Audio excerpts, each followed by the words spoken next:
Həndəsi qurmaların 3-cü videosuna xoş gəlmisiniz. Bu cizgini çəkmək üçün biz başlamalıyıq E25 çevrəsindən. Center radius alətini seçirəm. Yazıram 25. E25 olduğu üçün burada da center radius olanı seçirəm. Diametr olsa center diametr seçəcəyim. Daha sonra isə bir düz xətt çəkməliyəm. Çevrənin mərkəzindən F8 ilə orta modu işə salıram və ixtiyari uzunluqda bir xətt çəkmiş oluram. Daha sonra R100 center radiusdan istifadə edirəm. R100 çevrəsini çəkirəm. 100 enter.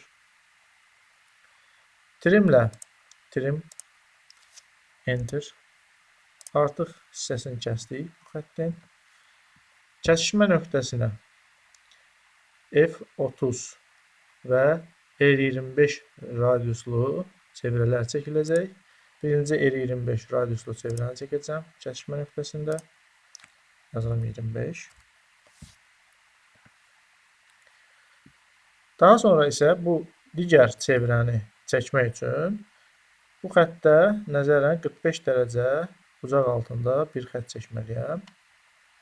Onun üçün line-i götürürəm. Çevrənin mərkəzinə klik edirəm. F8 ilə orta modu söndürürəm və xəttimiz sərbəst halda hərəkət edir. Bu şəkildə tutduğum zaman 180-i aşağıda görmüş oluram. Yuxarıya qaldırdıqca 45 dərəcə 180-dən 45 çıxan zaman 135 edir.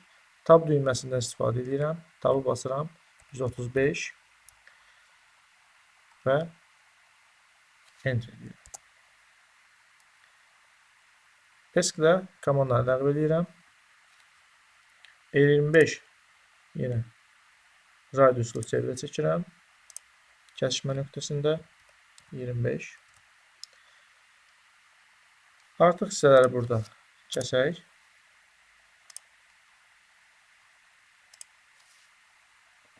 Bu şəkildə. Daha sonra isə daxildə olan çevrələri çəkəcəm. F30'ları 3 ədəd F30 var. F30 diametr 30 enter. Eyni işi görməmək üçün burada copy komandasından istifadə edirəm. Çevrəyə toxunuram, enter deyirəm və çevrənin mərkəzindən tuturam. Digər çevrələri də bu şəkildə yerləşdirmiş oluram. Və ESC ilə komandanı ləğv edirəm. Deməli, burada R40 radiuslu bir xarici qovuşmamız var. Və digər hissənin isə radiusu verilməyib. Onu biz necə tapacağıq? R100 plus, yəni R100 bu çevrənin mərkəzindən olduğu üçün, R25 radiuslu çevrənin mərkəzindən olduğu üçün, R100-ün üzərinə 25 gələn zaman biz burada böyük radiusu tapmış oluruq. Bu bizdə daxili qovuşma adlanır. Deməli, bunu iki şəkildə çəkə bilərik.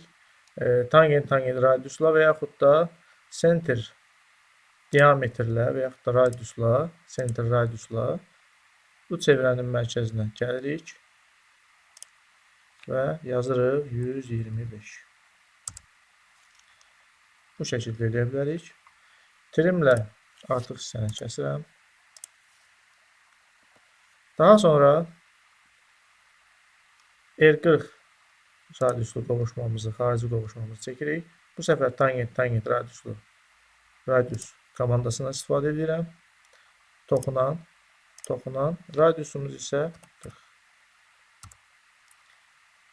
Trimlə artıq hissələri kəsdik və komandanı ləğv edirik. Aşağıda isə yalnız bir düz xəttimiz var. Bu düz xətti çəkmək üçün snapda quadrant aktiv olmalıdır. Quadrant. Line-i götürdük. Quadrant nöqtəsi aktivləşib və digər tərəfdə də quadrant nöqtəsini seçirik, klikləyirik. İndi isə artıq xətlərimizi silək Bu xətlər bizdə artıqdır.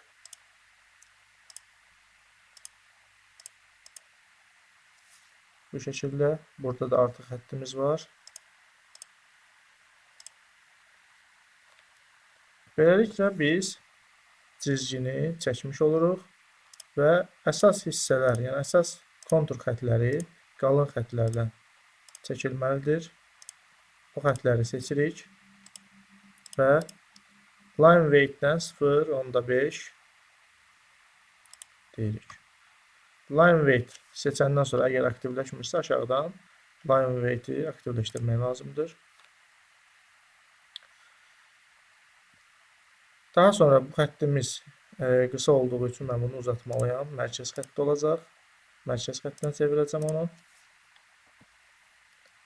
Və burada da bir mərkəz xətti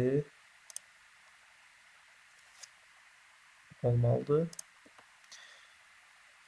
Mərkəz xəttini çəkmək üçün AZ load ISO dash dot-u seçirik. ISO dash dot. OK deyirəm və OK deyirəm. Xətlərimizi seçirik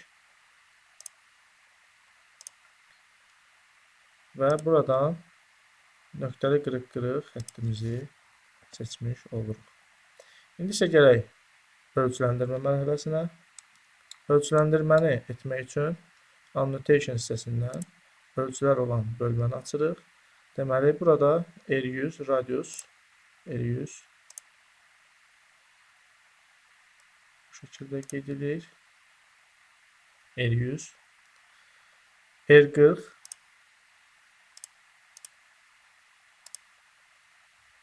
R25 digər R25 daha sonrası diametr ölçülərini yerləşdiririk. Diametr F30 yalnız bir diametrimiz var və bir də 45 dərəcə bucaq angulardan istifadə edirik və 45 dərəcəli bucağımızı vermiş olur. Gördüyümüz kimi ölçülərimiz çox kiçik görünür. Bunun üçün annotate-ə gəlirəm. Dimension hissəsindən ox işarəsini vururam. Buradan modify-ı seçirəm və textdə 2.5-i 4 olaraq, simvolda da arrow size-ı 4 olaraq dəyişirəm və OK deyirəm.